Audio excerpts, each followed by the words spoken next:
নমস্কার বন্ধুরা, আর এই সম্পর্কে তোমাদের সবাইকে স্বাগত। আজ আমি একটা মজাদার রেসিপি নিয়ে চলে এসেছি, চিকেন পকোড়া।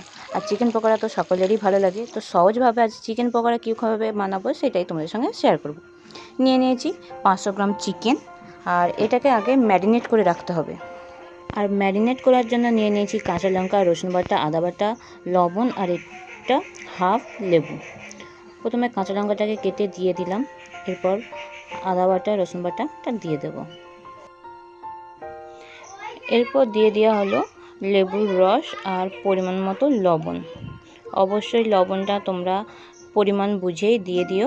তারপরে ভালো করে এটাকে মিক্স করে নিতে হবে। আর মিক্স করে নেওয়ার পর অন্তত 1 ঘন্টার জন্য এটাকে রেস্টে রেখে দিতে হবে।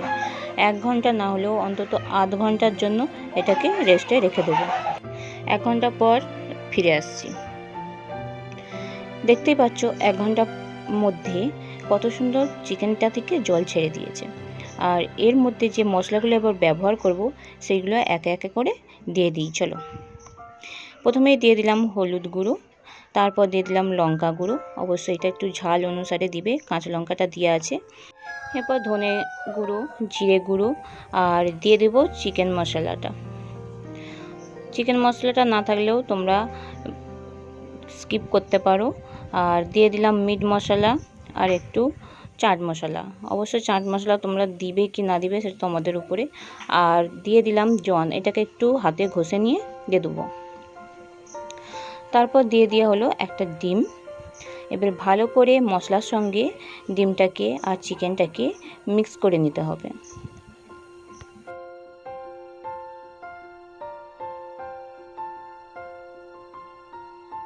চলো, মিক্স হয়ে যাওয়ার পর দিয়ে দিচ্ছি পেঁয়াজ কুচি।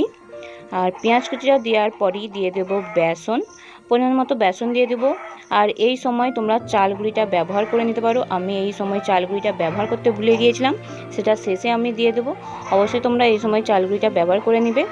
আর এর মধ্যে দিয়ে দেবো বেকিং সোডা। এটা অপশনাল, না দিলেও চলবে, খুব ভালোভাবেই হয়ে যাবে। আর দিয়ে দিলাম চালের গুঁড়ি। চালের গুঁড়িটা দিলে একটু ক্রিস্পি হয়, তাই চাল গুঁড়িটা দিয়ে ভালো করে মিক্স করে নিলাম। আর দেখো আমাদের মিক্স হয়ে গেছে। এবারে গরম গরম তেলে ছাড়ার অপেক্ষায়। কড়ার মধ্যে তেল নিয়ে নেওয়া হয়েছে, তেলটাকে ভালোভাবে একটু গরম করে নেওয়ার পর একটা একটা করে চিকেনের পিসগুলোকে গরম তেলের মধ্যে ছেড়ে দেওয়া হলো। আর আমি যখন ভয়েস দিচ্ছি তখন নানা দিক থেকে নানা রকমের আওয়াজ পেয়ে থাকতে পারো। আর আমি গ্রামে থাকি, তাই নানা রকমের নানা দিকে আওয়াজ পেতেই পারো। তারপরে চিকেনটাকে দেখো ভালোভাবে তেলের মধ্যে ছেড়ে এক সাইডটা লাল করে ভেজে নেওয়া হচ্ছে। এক সাইডটা হয়ে গেলে উল্টো দিকে উল্টে দিয়ে আবার দ্বিতীয়বারের জন্য উল্টো সাইডটা ভেজে নেওয়া হবে। আলতো হাতে নেড়ে নেড়ে এই চিকেনগুলোকে ভেজে নেব। তারপর উল্টে পাল্টে ভালোভাবে লাল করে ভেজে নেওয়া হলো। ভেজে নেওয়ার পর এটাকে তুলে নিচ্ছি।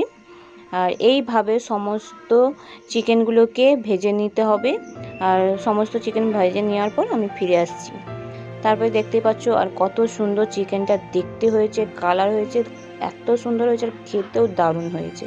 এইভাবে তোমরা ঘরেতে বানিয়ে ফেলতেই পারো, কম উপকরণে কম খরচায়। ভালো লাগলে অবশ্যই ভিডিওটিতে একটি লাইক করো আর সাবস্ক্রাইব করে দাও।